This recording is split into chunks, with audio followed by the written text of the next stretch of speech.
We have a little bit of time. Maybe if, Rod, would you like to take some phone calls, or do you? Yeah, I've got one on the line if you want to. Okay, let's do that. Okay. You're on the air. Hi, Rod. Still Neil here from upstate New York. Hi, Neil. Yeah, this is real fascinating stuff.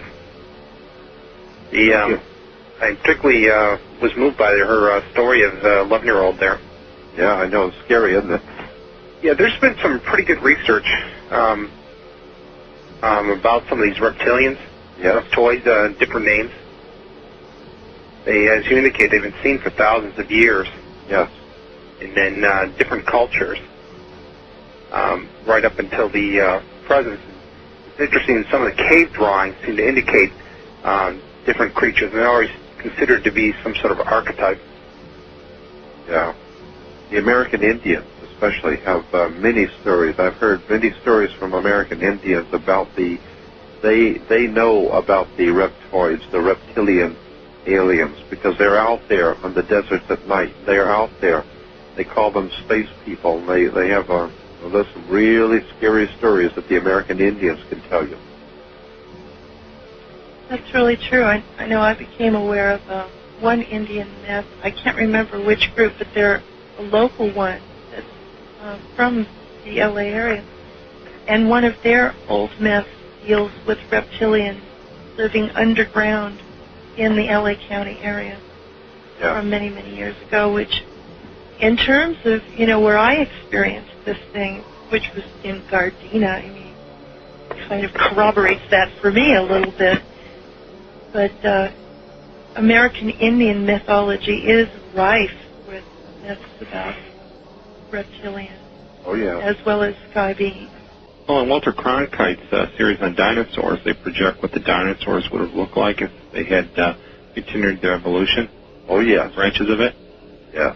The smaller ones. And guess what they look like? Yeah, yes. The reptilians. Absolutely. That's true. They weren't quite as muscular as your story indicates. Yeah, they had them being much leaner. And then you said that your father's demise was strange. Very. Can you talk about that for just a few moments? My mother decided she would wait until the body got to the morgue. So we waited around a couple of hours. My mom's trying to think what could have happened, what she could do, what the scenario is.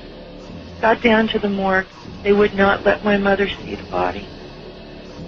We went home that afternoon. Somebody had ransacked our apartment, had taken every paper my mother had pertaining to my father that was in the apartment.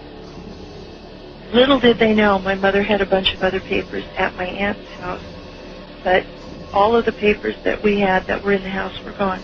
All of his military papers. She started calling the Army, congressmen, anybody she could think of, the hospital, trying to tell people what was going on and that there was something screwy, that she didn't believe it. Nobody would respond to her. They just started threatening her.